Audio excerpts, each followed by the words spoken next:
Bradesco. Entre nós, você vem primeiro. Olá, boa noite. Boa noite. A Polícia Civil e o Ministério Público de São Paulo descobriram uma nova área de atuação da facção criminosa PCC. O chamado Setor das Reivindicações promovia acusações falsas e abusos sofridos por detentos no sistema prisional. Essas ações eram coordenadas por uma organização não governamental criada pela própria facção. Pela manhã, policiais cumpriram 14 mandados de busca e apreensão e 12 de prisão. Na capital, em Guarulhos, em mais 6 cidades do interior e em Londrina, no Paraná. Entre os alvos da operação estavam 3 advogados que seriam membros do PCC e a presidente e o vice-presidente da ONG Pacto Social e Carcerário, Luciene Ferreira e Geraldo Salles. Outras 5 pessoas que colaboravam com a organização também foram presas. A ONG dizia apoiar presos e ex-presidiários, mas segundo a polícia foi criada pela própria facção criminosa em 2019. A investigação mostra que ela foi constituída a mando da facção, atuando através de falsas demandas judiciais, né? Demandas verdadeiras, mas fundadas em falsas acusações. A Justiça suspendeu as atividades da entidade. O endereço, numa comunidade de São Bernardo do Campo, não existe. A defesa da ONG não respondeu nosso contato. A investigação começou em 2021, quando uma mulher tentou entrar com drogas e cartões de memória numa penitenciária. Nos cartões havia detalhes da atuação dos setores de saúde, financeiro e jurídico, conhecido como o setor dos gravatas. A investigação ainda descobriu um novo departamento dentro da facção chamado Setor das Reivindicações, coordenado por um grupo de advogados que formam o setor dos gravatas. Representantes da ONG na frente de unidades prisionais, enquanto os presos simulam torturas, estendem colchões ali, faixas, lençóis, simulando tortura. Então, esse material compõe uma riqueza de detalhes ali desse orquestramento, dessa atividade irregular. Os advogados também contratavam médicos e dentistas para atendimento dos chefes da facção. Os serviços incluíam até tratamentos estéticos, como aplicação de botox e clareamento dental. No caso do Marcola, né, a justificativa à época era que era para esse problema, né, de inflamação no nervo trigêmeo. O tratamento era essa colocação do botox. Os profissionais de saúde não são investigados. Eles atenderam, por exemplo, Paulinho Neblina, Andinho, GG do Mangue enquanto vivo. Os gravatas diziam à justiça que os procedimentos seriam de saúde, mas não era verdade. 15 integrantes de uma quadrilha que produzia e comercializava anabolizantes clandestinos foram presos no Rio de Janeiro. De acordo com a investigação, os anabolizantes eram fabricados com substâncias tóxicas utilizadas para tratamento de sarna e infestação de piolhos. As placas de advertência intimidam. Em uma delas, o desenho de um fuzil vem acompanhado de ameaças aos invasores. Elas estão no muro desta casa em São Gonçalo. O dono é apontado como chefe da maior quadrilha de produção e venda de anabolizantes clandestinos do país. Miguel Barbosa de Souza foi preso junto com a mulher. No imóvel, os agentes também apreenderam armas e munição. Eles coordenavam desde a produção até o consumo final desse produto. A operação da polícia, em conjunto com o Ministério Público, ainda cumpriu outros 13 mandados de prisão e 18 de busca e apreensão em endereços na capital e na região metropolitana do Rio. Boa parte dos anabolizantes era fabricada em locais dominados pelo tráfico de drogas.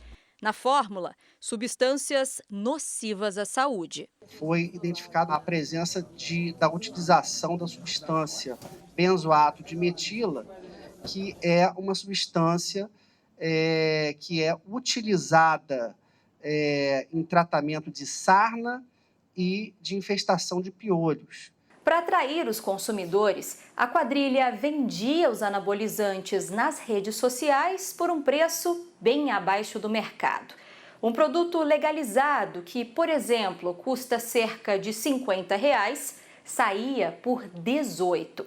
A polícia acredita que com esse esquema, o grupo conseguiu movimentar mais de 80 milhões de reais em apenas 6 meses.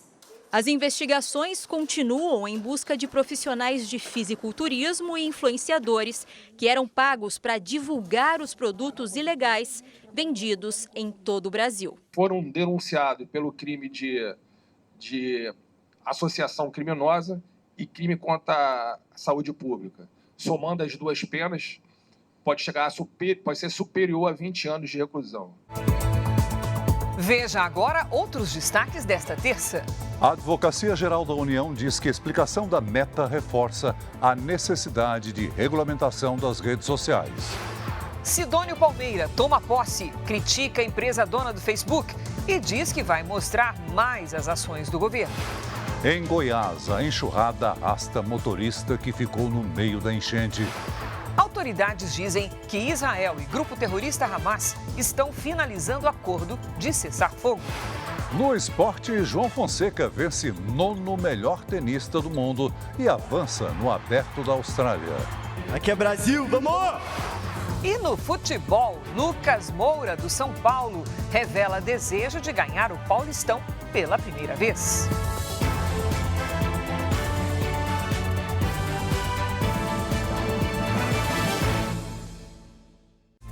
Oferecimento Bradesco, entre nós, você vem primeiro.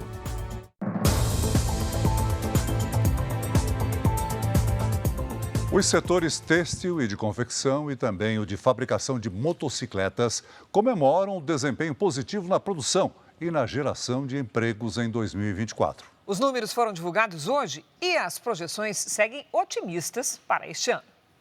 Basta andar pelas ruas das grandes cidades para perceber que as motocicletas estão conquistando cada vez mais espaço. Passo o dia me locomovendo de um lado para o outro, então a opção por moto é indispensável. O setor de motocicletas teve em 2024 o melhor desempenho em 13 anos. Foram produzidas 1.700.000 unidades no Brasil, um aumento de 11% em relação a 2023. E as projeções para 2025 são ainda mais otimistas. A gente espera crescer aí no patamar de 7,5%. Acho que a motocicleta caiu no gosto, principalmente por ter preço acessível, um balanço entre economia de combustível, valor de aquisição. A indústria têxtil e de confecção também tem motivos para comemorar.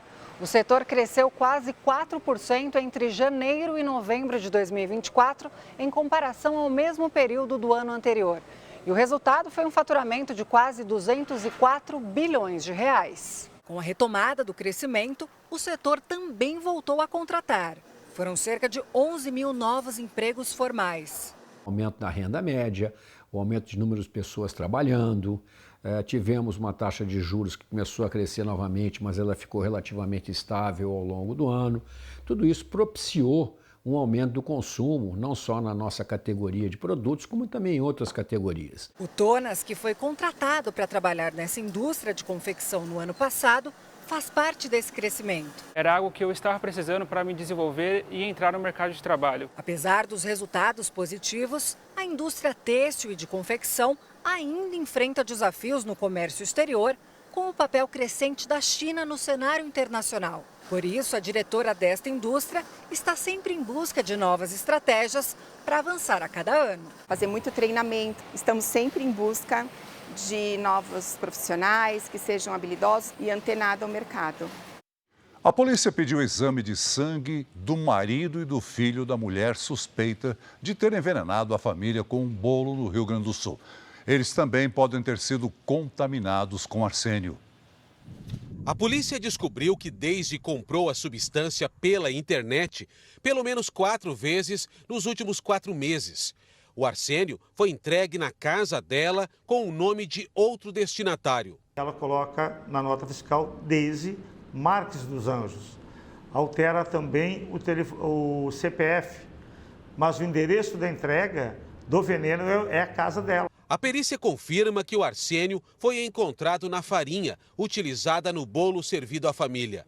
Segundo a polícia, o alvo era a sogra, Zeli dos Anjos, que ficou internada e sobreviveu. 3 pessoas morreram. O Jornal da Record apurou que amostras de sangue do marido e do filho de Deise também já foram encaminhadas para análise no Instituto Geral de Perícias do Rio Grande do Sul. Existe a suspeita de que, em dezembro, ela tenha colocado arsênio num suco oferecido aos dois. Pai e filho foram parar no hospital com sintomas de intoxicação alimentar. Testes comprovam que o sogro de Deise também morreu envenenado por arsênio em setembro do ano passado, o que levantou suspeitas sobre a morte do pai dela em 2020. O arsênio é um metal pesado, permanece mais tempo. Nós temos altas chances de, se foi essa substância, nós vamos encontrar. A única redação nota 1000 de um aluno de escola pública no Enem é de Minas Gerais. O estado também teve o maior número de estudantes que conseguiram mais de 950 pontos na prova. Foi um ano de muito esforço para a Isadora, mas valeu a pena. Ela saiu do interior para estudar em Belo Horizonte, tirou 960 pontos na redação e agora está mais próxima da sonhada vaga em medicina. Eu saí de casa com 16 anos para correr atrás disso e ter acesso às oportunidades, porque é claro que com força de vontade a gente consegue, mas para garantir um resultado desse a gente também precisa de ter oportunidades. Os estudantes mineiros tiraram as maiores notas na redação do Enem em 2024. Foram quase 4.400 com notas entre 950 e 980 e 331 receberam de 980 a 1.000 pontos. Samile Malta foi a única aluna da rede pública a alcançar a nota máxima na prova. Ela mora em Viçosa, no sul do estado. Para poder me preparar para o Enem, eu comecei a estudar desde o primeiro ano do ensino médio.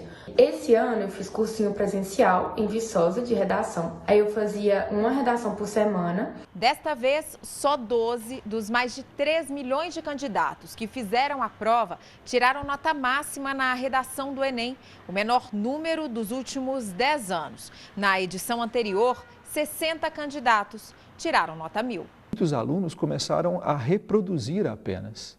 E fazer uma produção de texto não é reprodução, mas é produção.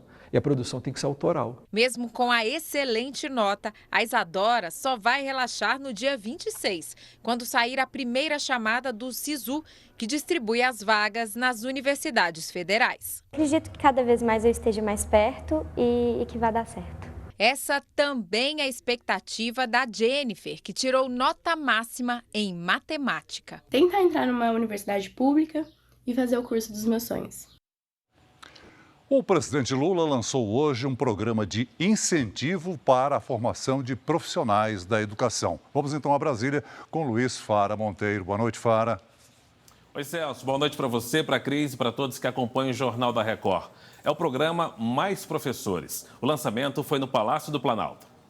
O programa Mais Professores segue a mesma lógica do Mais Médicos, criado para suprir a falta de profissionais em regiões de difícil acesso. No caso do Mais Professores, o programa vai contar com a criação de um concurso unificado que estados e municípios poderão usar para a contratação de professores, bolsa mensal de R$ 1.050 para atrair novos estudantes ao magistério, pagamento mensal de R$ 2.100 além do salário para incentivar a entrada de docentes no ensino público, acordo com bancos públicos para garantir cartões de crédito sem anuidade para professores e descontos de até 10% em diárias de hotel. R$ 1,7 bilhão somados 2 anos para todas as ações. Para as compras dos computadores, para as bolsas do Mais Professores, para o pé de meia licenciatura, para as ações que nós estamos apresentando hoje. Hoje a rede pública de ensino conta com 1.800.000 professores. A meta do programa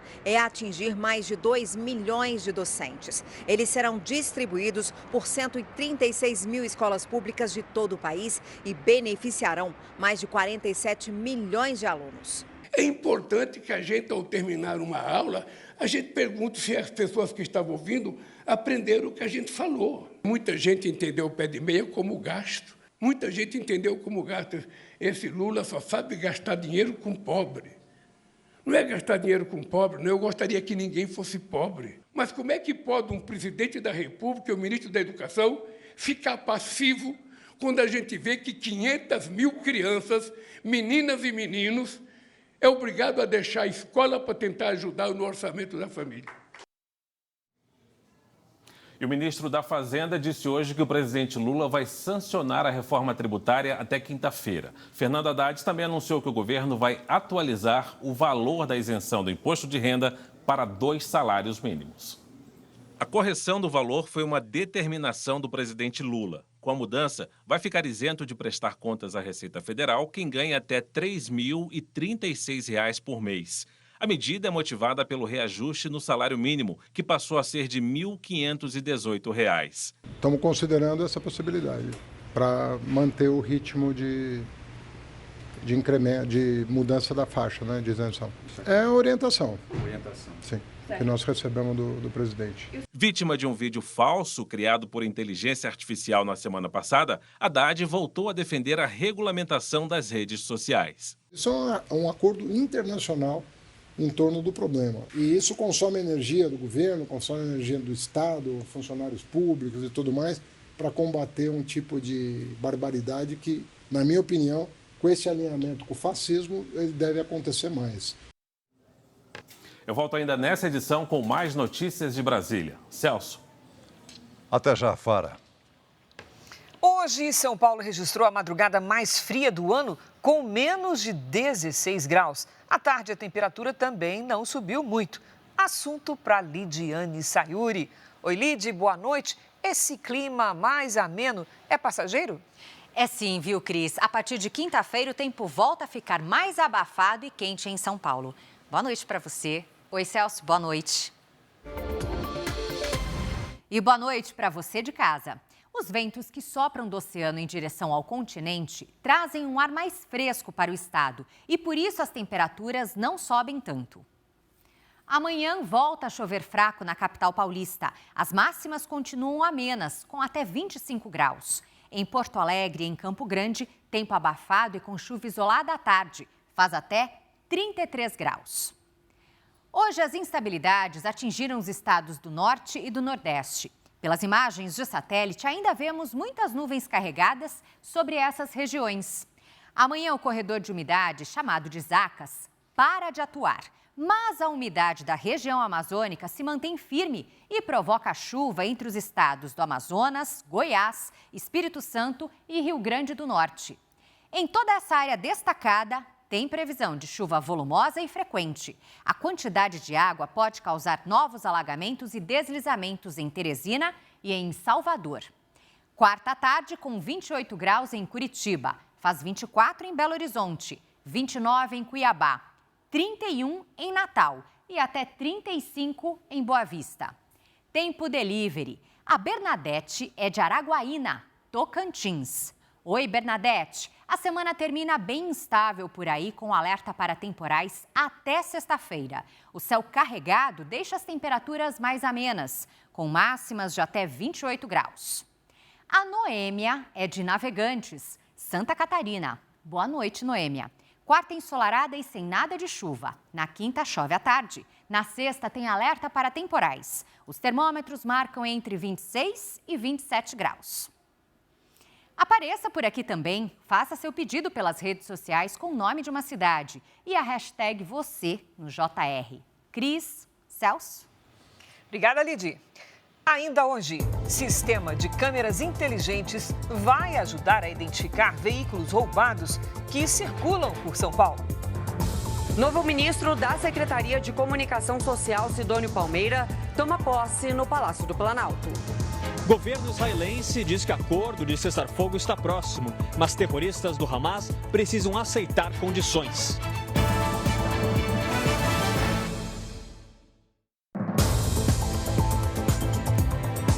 Os clubes brasileiros estão contratando as últimas peças para começar os campeonatos estaduais renovados e com força máxima. Hoje, o Bruno Lohance que está aqui com a gente no JR para trazer as principais notícias do esporte.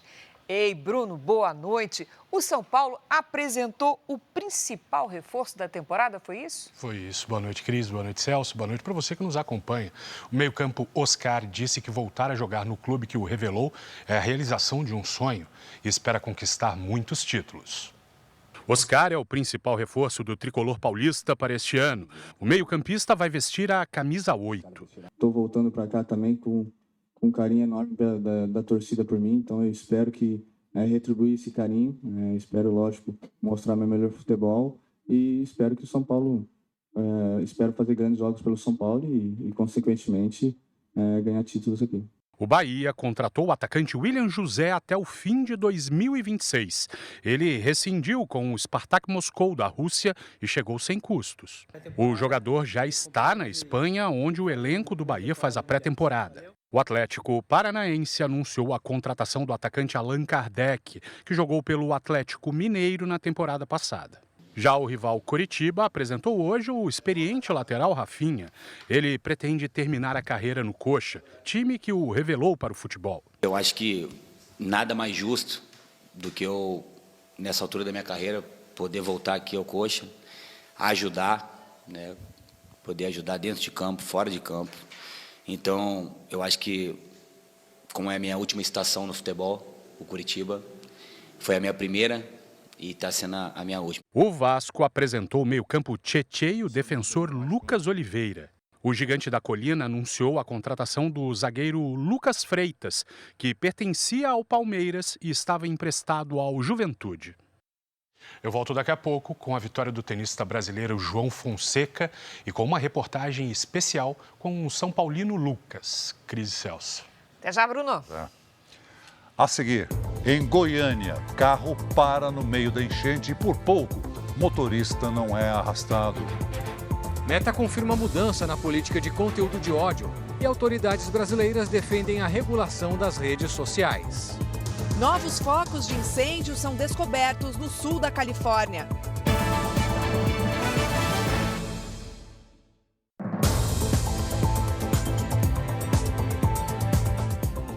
A região metropolitana do Rio de Janeiro registra o maior número de vítimas de balas perdidas em todo o Brasil. Só no último ano, 25 pessoas morreram. A polícia tem o desafio de identificar os culpados e famílias esperam por respostas. Quando eu acordo, a primeira coisa que eu faço, quando eu estou em casa, eu tomo meu café, né? Passo minha comida, né? Agito a casa, essas coisas todas. Eu estou fazendo alguma coisa que agora, daqui a pouco, eu passo para ver minha filha na minha mente. Meu Natal foi dentro de casa, dormindo. Meu Ano Novo, dormindo. Vou fazer o quê? O que eu vou fazer? Eu não tenho mais minha filha. Eu não tenho mais minha filha. Eu não tenho. Peço a Deus para me dar força e me sustentar. Mas procuro fazer, né, assim, as coisas do dia a dia, porque a vida não pode parar. E como continuar sem respostas? Daniel é pai de Alessa Brasil Vitorino, de 30 anos, atingida por uma bala perdida no dia 9 de dezembro.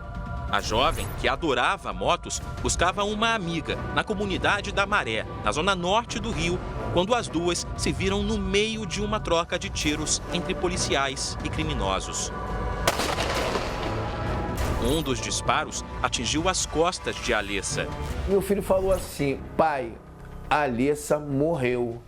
Olha, aquilo dali para mim eu não acreditei. Vi minha filha sendo carregada naquela moto ali com o rapaz. Quem sente o luto e a dor são menor da família, né?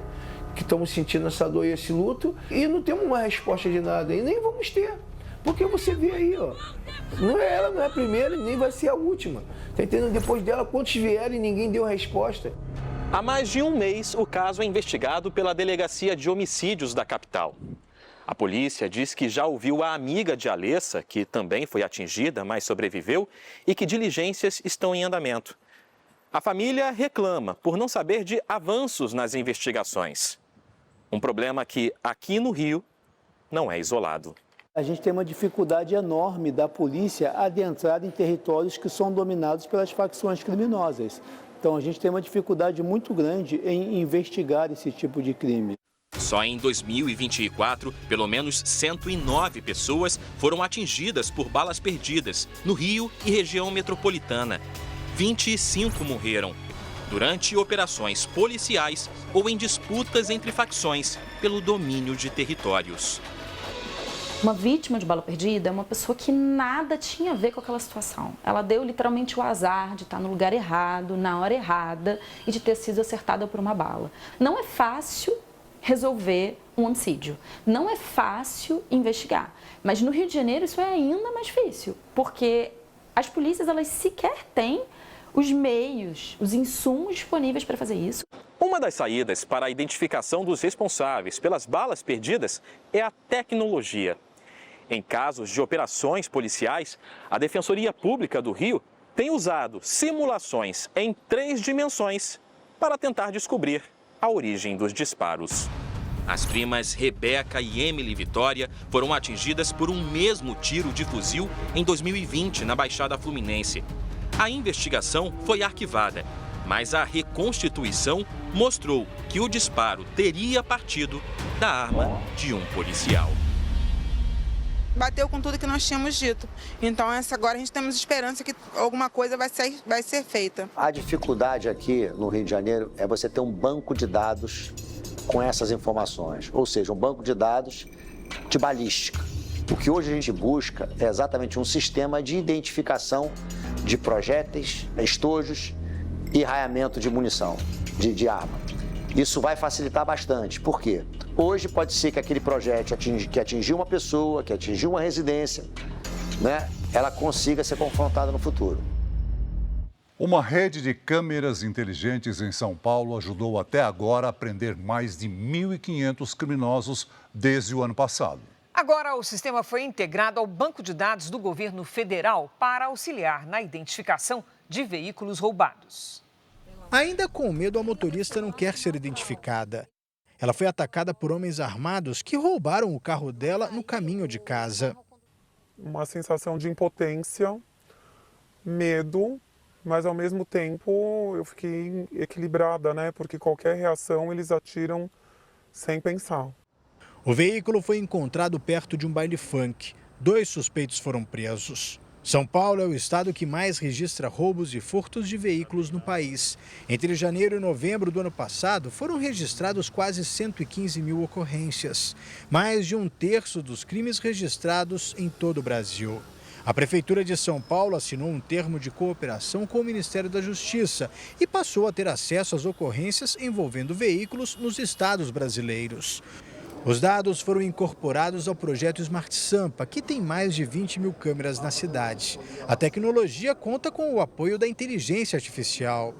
Um equipamento com uma infraestrutura e tecnologia de tal forma que o nível de segurança da cidade vai ser muito grande.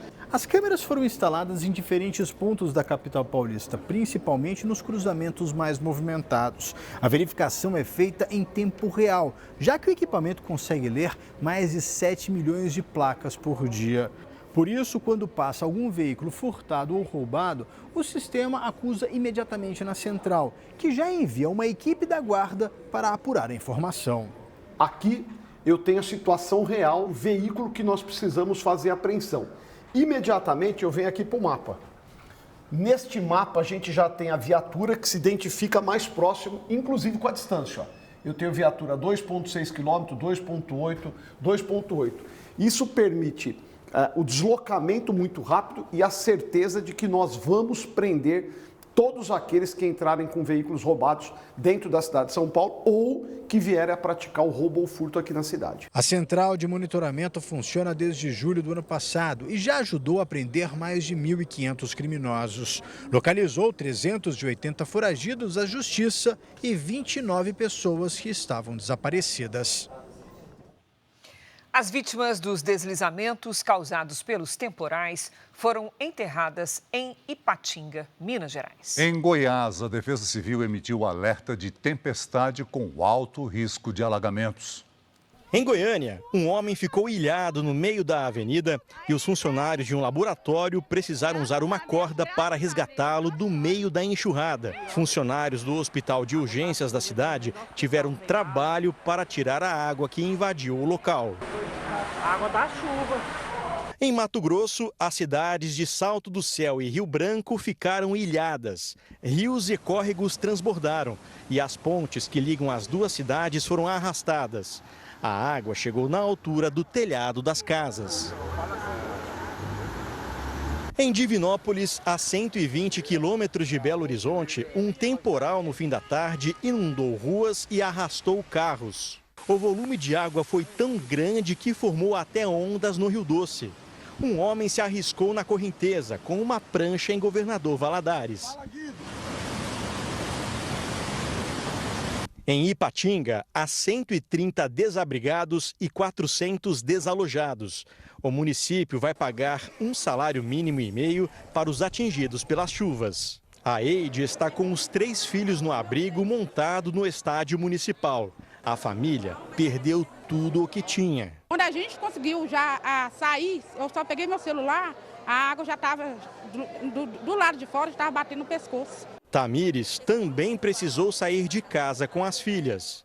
A situação está muito crítica, né? A gente perdeu de tudo. Ainda há muita lama acumulada. Neste bairro, um dos mais atingidos pelo temporal, equipes da Defesa Civil avaliaram a situação dos imóveis. Os moradores desta rua foram orientados a sair de casa por causa do risco de desabamento. Esta residência é uma das que foram desocupadas. As paredes estão com rachaduras e as pilastras podem ruir. A gente tem um risco, né? Que era para a gente deixar o local porque devido à questão de segurança. Se ela vir a cair, ela tem um risco de bater o prédio e levar o prédio até... Os moradores da região nordeste do país também sofrem com as fortes chuvas. Os temporais causaram inundações, deslizamentos e pelo menos 2 mortes. Em São Luís, no Maranhão, as chuvas começaram ainda de madrugada. Vários bairros ficaram alagados. Um homem morreu após ser arrastado pela correnteza. O corpo só foi localizado pelos bombeiros horas depois, num córrego. Teresina, no Piauí, também sofre com as fortes chuvas. Ruas e avenidas foram tomadas pela água. O Exército ajudou no resgate dos desalojados. Na cidade de Picos, no sul do estado, a água invadiu casas e deixou centenas de desabrigados. Quando a gente colocou os pés no chão, a água já estava quase no joelho. No Recife, o temporal também provocou estragos. Uma barreira deslizou. Os 4 moradores que estavam no imóvel escaparam sem ferimentos. Várias ruas ficaram desse jeito, cobertas pela água. Aí a gente se levantou todo atordoado, essa porta estava fechada, o meu outro filho bateu para ele se levantar, ele se levantou e ficou aqui quase desmaiando. As chuvas das últimas 24 horas já superaram a média esperada para todo o mês de janeiro aqui no Grande Recife. O estado de alerta continua, principalmente para os moradores de áreas ribeirinhas. Na região metropolitana da capital pernambucana, o metrô ficou paralisado parcialmente e muita gente passou mal dentro do vagão. Tá sentindo o quê? Uma quintura, uma agonia. A Meta informou à Advocacia Geral da União aqui no Brasil que as mudanças na moderação de conteúdos nas redes sociais vão valer apenas nos Estados Unidos. Então vamos conversar com Luiz Fara Monteiro, lá em Brasília. Fara, parece que a polêmica continua, né? Essa queda de braço entre a Big Tech e o governo está longe do fim, viu, Cris? A resposta não convenceu as autoridades brasileiras que defendem a regulação das plataformas digitais com urgência aqui no país. Em resposta à Advocacia Geral da União, a empresa dona do Instagram, Facebook e WhatsApp informou que, no momento, está encerrando seu programa de verificação de fatos independente apenas nos Estados Unidos, onde irá testar e aprimorar as notas de comunidade antes de dar início a qualquer expansão para outros países. A Meta afirmou ainda que está comprometida em respeitar os direitos humanos, conforme estabelecido nos princípios orientadores das Nações Unidas. A empresa confirmou mudanças na política de conduta de ódio, sob a justificativa de garantir espaço para a liberdade de expressão. Na prática, a Meta passa a permitir que usuários brasileiros publiquem xingamentos e ofensas pessoais em postagens sobre comportamento, por exemplo. Em nota, a Advocacia Geral da União aponta que alguns aspectos no documento da Meta causam grave preocupação na AGU e em órgãos do governo federal, e que as mudanças na política de conduta de ódio podem representar terreno fértil para a violação da legislação e de preceitos constitucionais que protegem direitos fundamentais dos cidadãos brasileiros. Integrantes do governo e da cúpula do judiciário dizem que as declarações da Meta contrariam informações da própria empresa no início do julgamento do Marco Civil da Internet aqui no Supremo. Para essas autoridades, as mudanças informadas não atendem à legislação brasileira. A AGU convocou para a semana que vem uma audiência pública com a participação de integrantes dos Ministérios da Justiça e Segurança Pública, dos Direitos Humanos e da Secretaria de Comunicação Social da Presidência da República. Tomou posse hoje o novo ministro da Secretaria de Comunicação Social, Sidônio Palmeira. A cerimônia reuniu boa parte do primeiro escalão do governo, além de governadores e parlamentares no Palácio do Planalto. O publicitário Sidônio Palmeira pretende inaugurar uma nova marca para a comunicação do governo Lula pelos próximos 2 anos. No discurso, o novo ministro criticou as Big Techs e a decisão da Meta de encerrar a checagem de dados. Medidas como as anunciadas recentemente pela Meta são ruins, porque afrontam os direitos fundamentais e a soberania nacional, promovendo um faroeste digital. Buscaremos incentivar os processos regulatórios e garantir que a população tenha acesso às informações. Defendemos a liberdade de expressão. Lamentamos que o extremismo esteja desvirtuando esse conceito para viabilizar a liberdade de manipulação e agressão. A nomeação de Sidônio e exoneração de Paulo Pimenta foram publicadas hoje no Diário Oficial da União. Paulo Pimenta, que agora deixa o ministério, se despediu. O presidente tem toda a razão quando ele quer uma sacudida na comunicação do governo. E quero aqui publicamente dizer que eu sempre tive carta branca do presidente para trabalhar aqui. As limitações do trabalho da SECOM devem ser creditadas a mim. E os méritos de tudo aquilo que foi feito a essa equipe. O primeiro grande desafio de Sidônio vai ser a preparação de uma campanha contra as fake news relacionadas ao Pix. A Receita Federal decidiu aumentar o monitoramento sobre a transferência, mas não é verdade que o Pix vai ser taxado. O governo avalia que a disseminação de notícias falsas, inclusive com o uso de inteligência artificial, cresceu muito nas redes sociais e precisa de uma resposta oficial. Sidônio também vai ter como objetivo mostrar as realizações do governo. A avaliação é a de que o governo federal não tem conseguido se comunicar bem com a população e de que não há uma unidade entre os ministérios. O nosso país voltou a ser respeitado pelo mundo. Mas esse trabalho não está sendo percebido por parte da população. A informação dos serviços não chega na ponta. A população não consegue ver o governo em suas virtudes. O novo ministro também começa a atuar de olho na provável candidatura à reeleição de Lula em 2026. Foi ele, o publicitário responsável pela campanha, que venceu as eleições presidenciais em 2022. Para saber mais notícias de Brasília, acesse o r7.com. E você segue com JR, Cris e Celso. Obrigada, Fara. O presidente Lula sancionou o programa de renegociação das dívidas dos estados com a União. A lei aprovada pelo Congresso prevê redução nos juros e parcelamento em até 30 anos. As dívidas dos estados com a União somam mais de 760 bilhões de reais. Morreu hoje, aos 82 anos, Benedito de Lira, pai do presidente da Câmara dos Deputados, Arthur Lira. Benedito de Lira foi senador e atualmente era prefeito de Barra de São Miguel, em Alagoas. Ele tratava de um câncer e estava internado desde o dia 31 de dezembro, em Maceió. O enterro será amanhã na capital alagoana. Numa rede social, Arthur Lira afirmou que um sentimento de vazio, dor e tristeza profunda toma o coração de toda a família. O acordo de cessar fogo com o Hamas ainda não saiu do papel. Fontes extraoficiais dizem que os terroristas cobram de Israel mais detalhes sobre a retirada de tropas do território palestino. A agência de notícias Reuters confirmou que o Hamas quer o mapa da retirada dos militares da faixa de Gaza antes de assinar o acordo. Sem revelar o motivo do impasse, o porta-voz do governo israelense repetiu que o acordo está próximo, mas o Hamas ainda precisa concordar com as condições. O chefe da diplomacia americana, Antony Blinken, também reforçou que a decisão está nas mãos do grupo terrorista.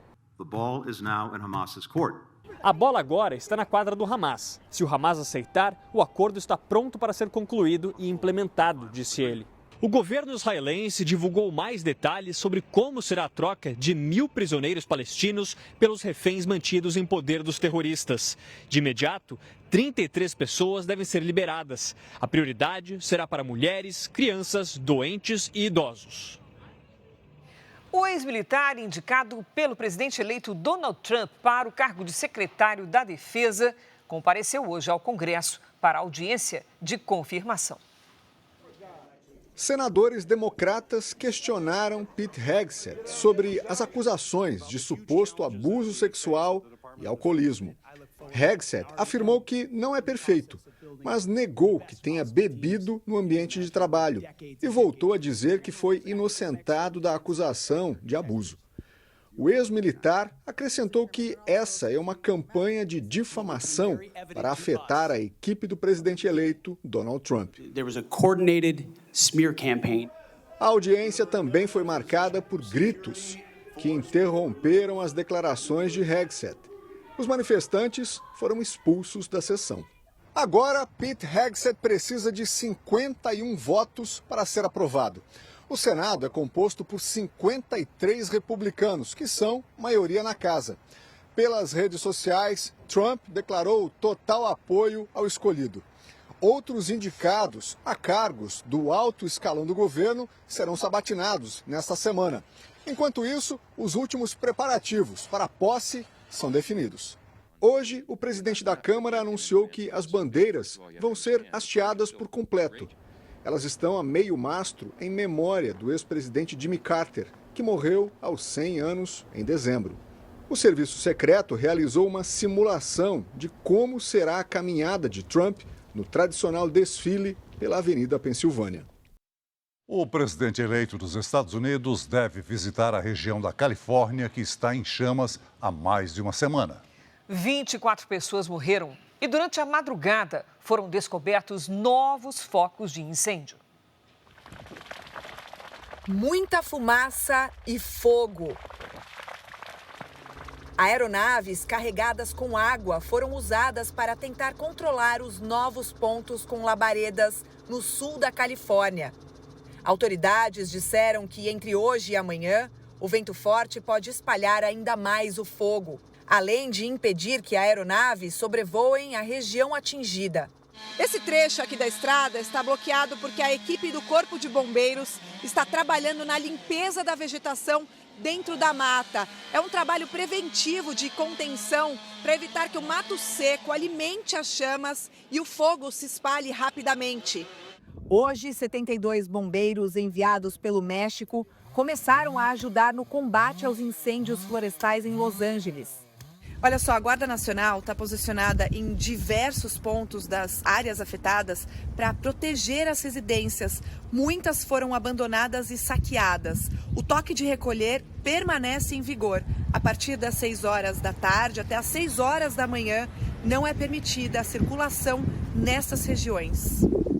Além de água, aviões e helicópteros usam um produto especial contra o avanço das chamas.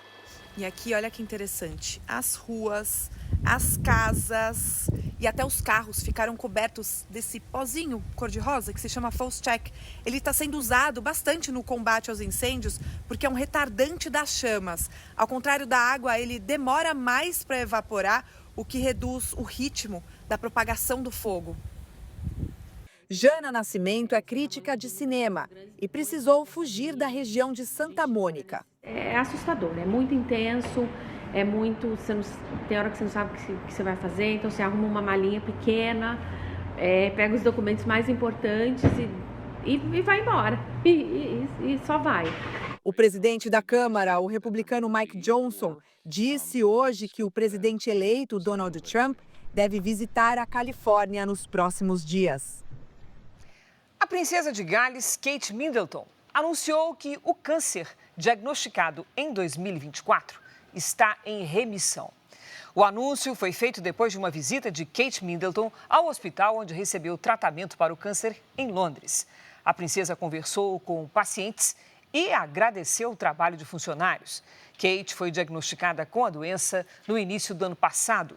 O tipo e o estágio do câncer não foram revelados.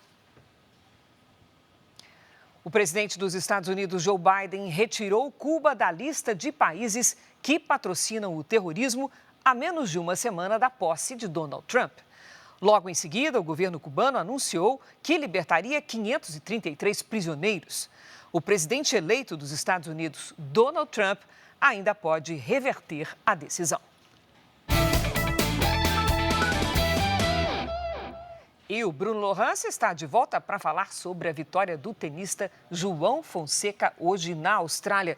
Bruno, o rapaz é muito promissor, né? Fantástico, foi espetacular, Cris. A sensação brasileira superou o russo Andrei Rublev, nono melhor do mundo, e avançou para a segunda rodada do torneio. João, de 18 anos, superou o russo por 3-0. Com a vitória, ele entrou provisoriamente no ranking dos 100 melhores tenistas do mundo e foi apontado como novo fenômeno no perfil oficial do torneio nas redes sociais. Na próxima fase, João Fonseca vai enfrentar o italiano Lorenzo Sonego. Aqui é Brasil, vamos! O Campeonato Paulista, maior estadual do país, vai começar amanhã. E você vai acompanhar aqui na Record, com exclusividade na televisão aberta, o clássico Palmeiras e Portuguesa, às 9h30 da noite. O atual tricampeão do torneio terá novidades na estreia.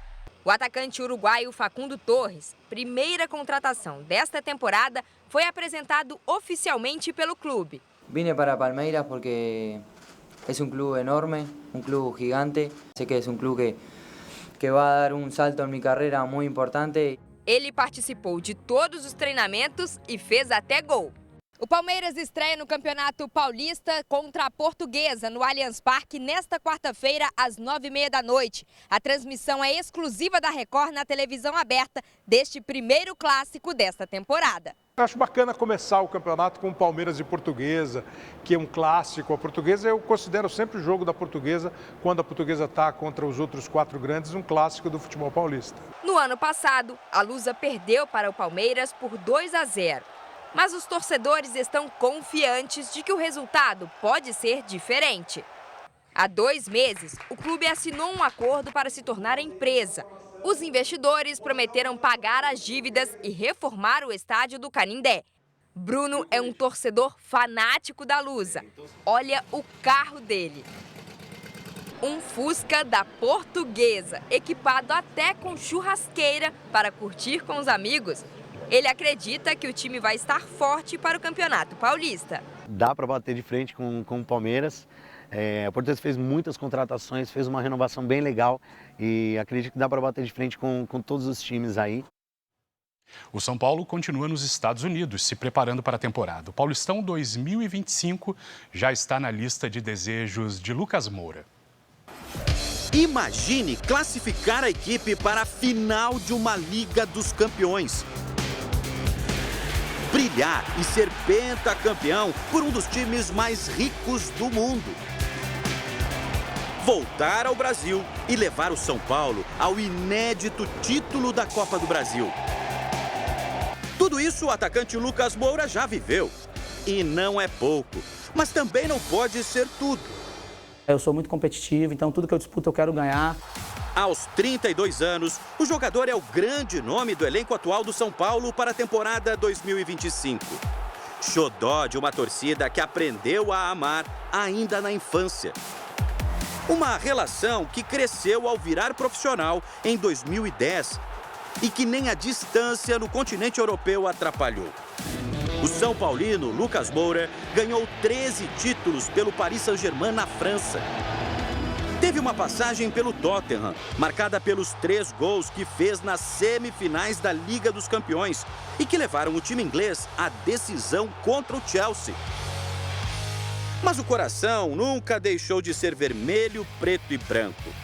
Pelas redes sociais, em 2023, ele e o filho comemoraram a classificação do São Paulo para as semifinais da Copa do Brasil.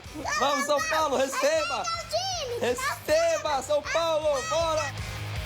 Dias depois, voltou ao clube que o revelou a tempo de ajudar a garantir a vaga na final da competição. E com um gol em cima do maior rival.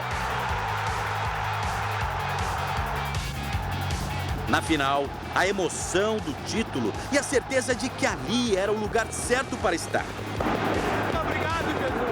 São Paulo é minha segunda pele, São Paulo é sentimento, eu vivo isso daqui, então é um dia muito especial, estou muito feliz. Lucas chegou ao São Paulo muito novo, com 13 anos. Aqui na base, onde foi formado, conseguiu ser campeão paulista. Título que ainda falta para o jogador como profissional. É verdade, vamos buscar, né? Assim, eu quero cada vez mais enriquecer essa história que eu tenho com São Paulo, né? Colocar cada vez mais quadros ali na parede do CT. Nesse ano, ele reencontrou um antigo parceiro dos tempos da fase amadora. Oscar voltou do futebol chinês e vai dividir com Lucas a responsabilidade de conduzir o São Paulo a mais um título. Como o sul-americano sub-20, que ganharam pelo Brasil em 2011. Eu sei da minha responsabilidade, né, no elenco de São Paulo, então assim, meu foco tem que ser 100%, né, no clube. Para se manter focado e em forma, Lucas montou uma comissão paralela. Um fisioterapeuta e uma nutricionista. Receitas para ser um atleta vencedor e longevo. Desde 2017 que eu tenho um trabalho à parte. Futebol é o que eu amo fazer, é o que eu gosto de fazer, é o que eu me divirto. Então, assim, eu tenho que fazer tudo que estiver ao meu alcance para eu ter a minha melhor performance. O São Paulo faz a pré-temporada nos Estados Unidos. A estreia do Paulistão só acontecerá na segunda rodada, dia 20, contra o Botafogo, em Ribeirão Preto. Hora de sonhar em voltar a ser campeão. Apesar do pouco tempo de preparação, né, para essa competição, o desgaste é grande, mas a gente tem que dar o nosso melhor para poder fazer uma boa campanha e, quem sabe, conquistar um título. Essas foram as notícias do esporte. Cris, Celso. Valeu, Bruno. Ok, Bruno. Essa edição termina aqui, à 00:30 tem mais Jornal da Record. Você fica agora com um capítulo especial da novela Força de Mulher, com um momento muito esperado, o reencontro de Bahar e Sarp. É imperdível? Ótima noite para você. Boa noite.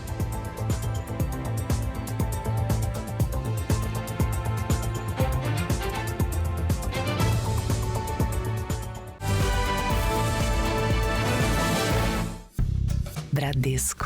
Entre nós, você vem primeiro.